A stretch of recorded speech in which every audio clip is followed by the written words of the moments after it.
السلام عليكم ورحمة الله وبركاته وأبشر حسن شتيفتم أم أبشر حسن فاونديشن أنا ومنى محمد عبدية دمان walaalaha meelaan joognaba ilaahay aan ugu nabad yeelo walaalihii dhammaan horay aan u wada joognay ama nooga mid ka ahaa dhammaan walaalaha hadda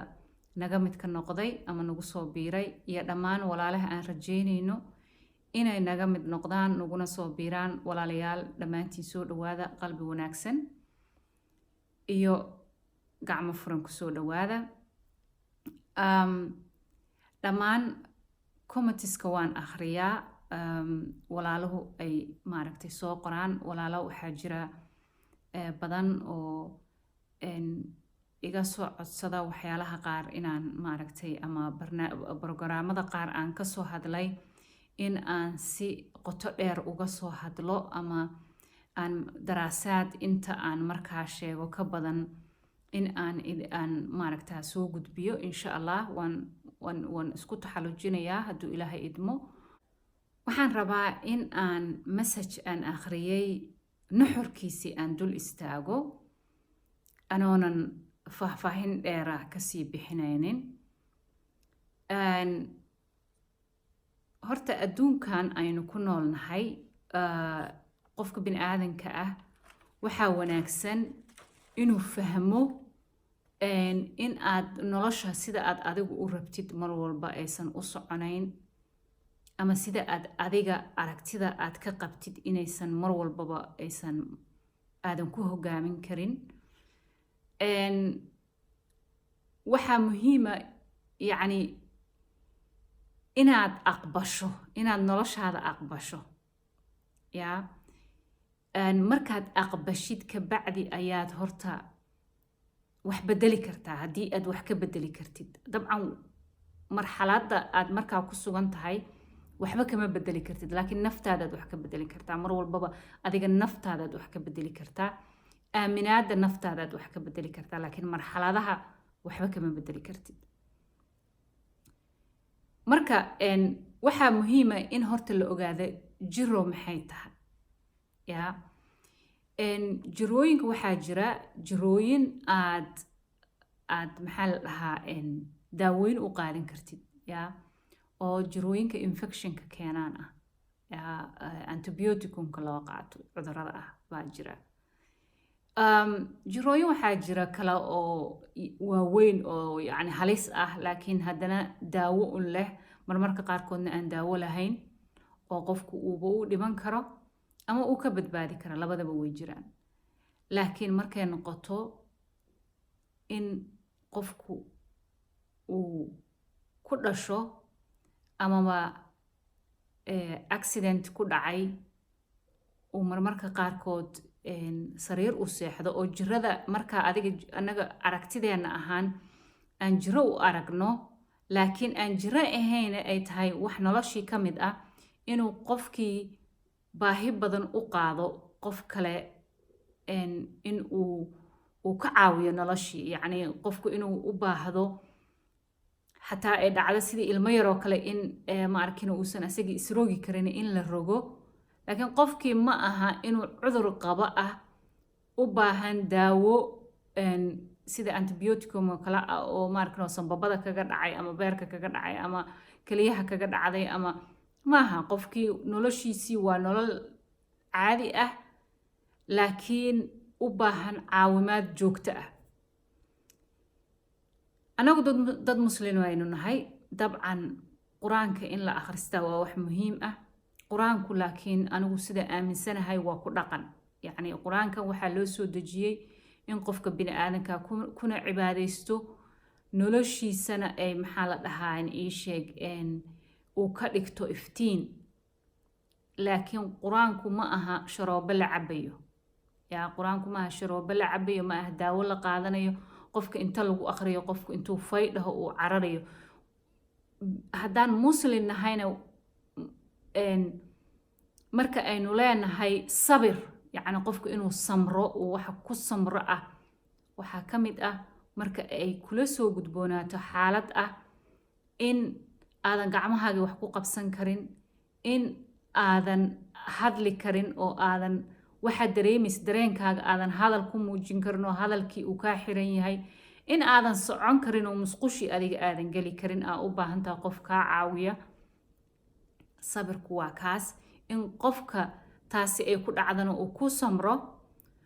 qofka kale caawinayana ama waalidkiisa ha ahaado ama wiil uu dhalay ha ahaado ama qof walaala ha ahaado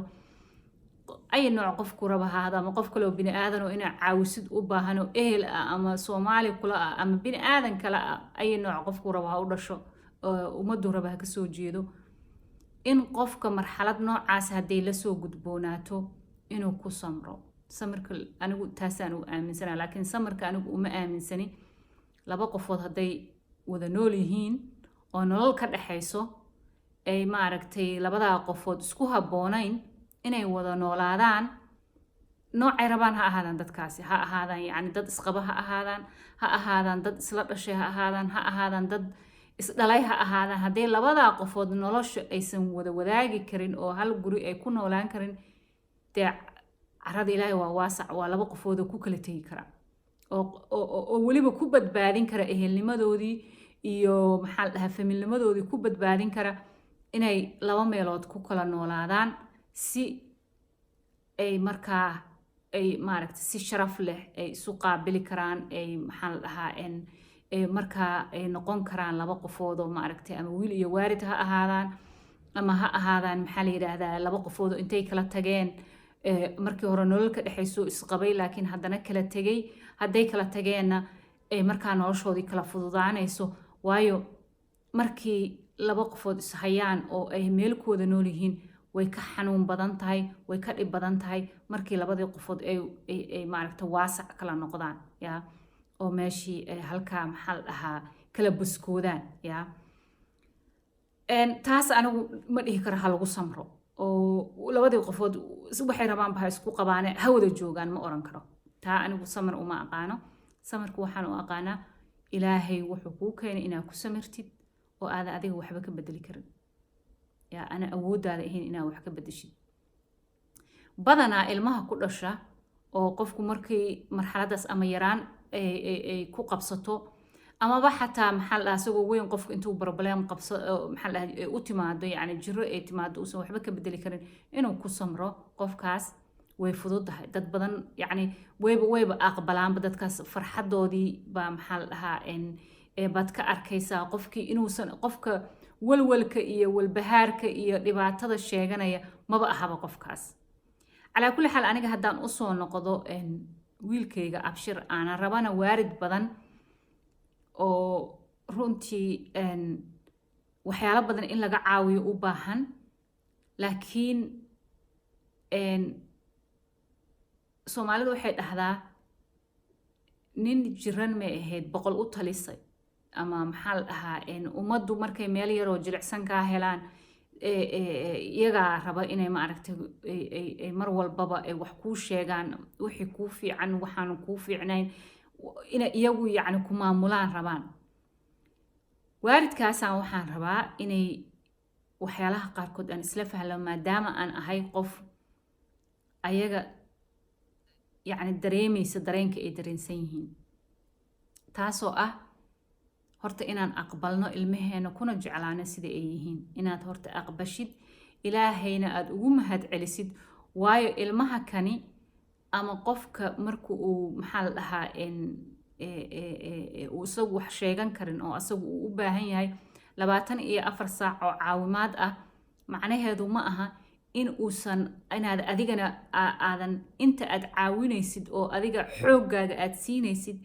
ka badan oo waxa kaaga soo noqonaysa wanaag ah oo dareen ah oo enerjiyo ah oo nolosha qiimaheeda inuu ku fahansiiyo qofkaasi waxa adduunkan loo joogo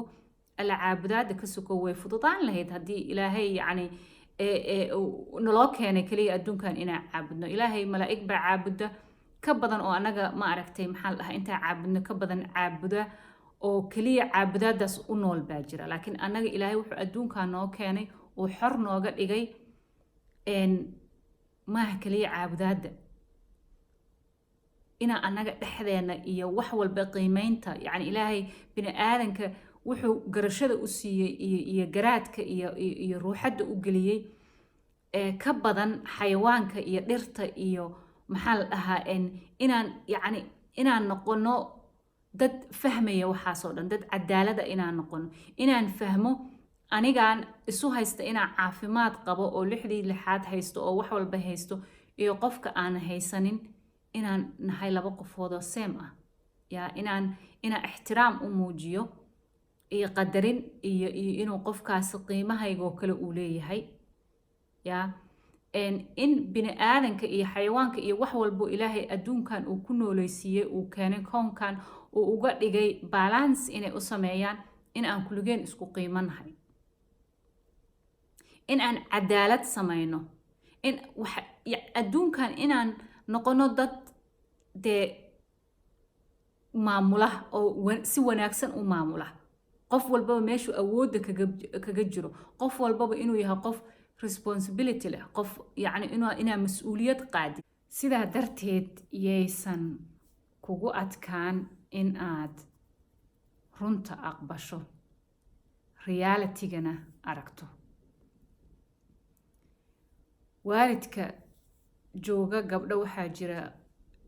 iisoo qoray in ay Jarmalka ku nool yihiin. waxaa jira dad badan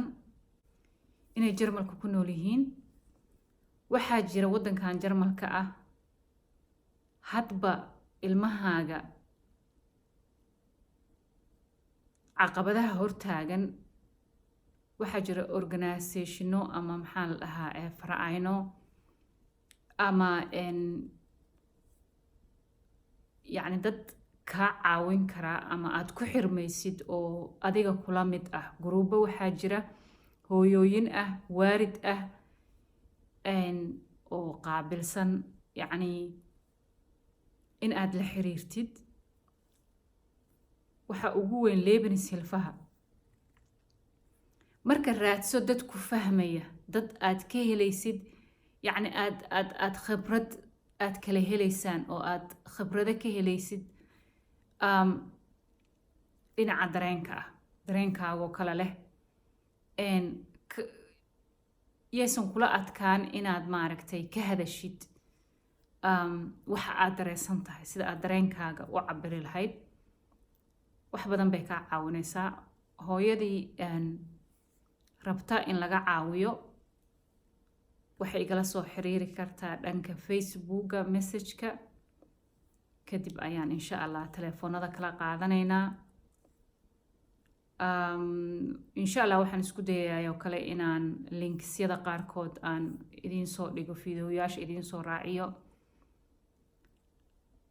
Soomaali ilaa iyo 50 gaaraysa ku nool baa la yiraahdaa waddankan Jarmalka ah. marka insha Allah waxaa wanaagsan in aad nolosha wax ka barato. fiidiyowga igu dheeraanaya dhammaantiin meelaan joognaba ilaahay ha inagu nabad yeelo walaalayaal. insha Allah. Assalaamu calaykum waraxmatullaahi wabarakaatu.